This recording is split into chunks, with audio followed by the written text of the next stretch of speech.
سبا د افغانستان او ساوث افریقا منځ کې د ورلد کپ اولنی سیمی فائنل میچ به کېږي. افغاني وخت 15 بجې سحر نه او د پاکستاني وخت 5 بجې. د افغانستان په تاریخ کې د ټولو نه مهمه او اهمه ورځ ده سبا، او هغه څنګه اهمه ده هغه تاسو ته ټولو ته پته ده. ما ته پته نشته چې سبانۍ میچ به څوک ګټي، د چا په نوم کېږي وه، او الله به سبانۍ بریا افغانستان او ساوث افریقا منځ کې چې کوم میچ دی د دې بریا به د چا په نوم باندې الله پاک لیکلي او به سبا پته لګي. د افغانستان چې کوم ټیم دی په هغه باندې خبره کوو، د پیچ چې کوم کنډیشن دی په هغه باندې خبره کوو.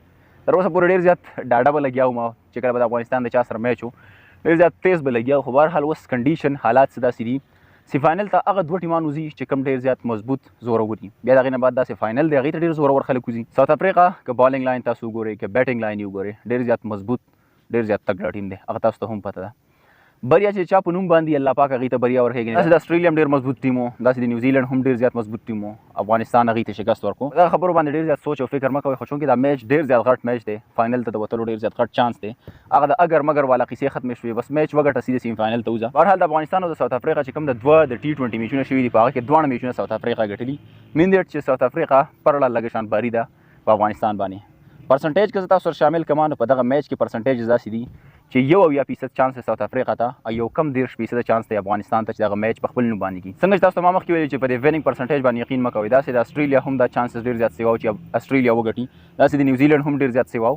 خو بهرحال چې بری د چا په قسمت کې الله پاک لیکلی هغې ته یې ورکوي، او داسې سخت سخت ټیمان وو چې هغې ته افغانستان کرکټ ټیم شکست ورکړو. سټیډیم که در سره خبره وکړم او په دغه پیچ در سره خبره وکړم نو دا براین لاره کرکټ سټیډیم دی، او دا داسې پیچ دی چې دواړو شیزونو دپاره جوړ دی. بیټنګ پې هم کېږي، بالنګ پې هم کېږي، های سکور پې هم کېږي، کم سکور پې هم کېږي. ایوریج سکور چې کوم دی 113 رنزونه په دې شوي دي. هایسټ چې کوم سکور دی هغه 228 رنز په دې باندې انګلینډ کړي دي. کوینټن ډي کاک په دې باندې هایسټ سکور کړی دی، تقریبا سنچري پې وهلې ده، او سباني میچ کې هغه د ساوث افریقا سره هم شامل دی، د افغانستان خلاف به هغه جنګېږي. افغانستان ټیم کې افغانستان لوبډله کې د چینجز هم ډېر زیات چانسز دي، کېدای شي څه کلاړین پکې چینج شي.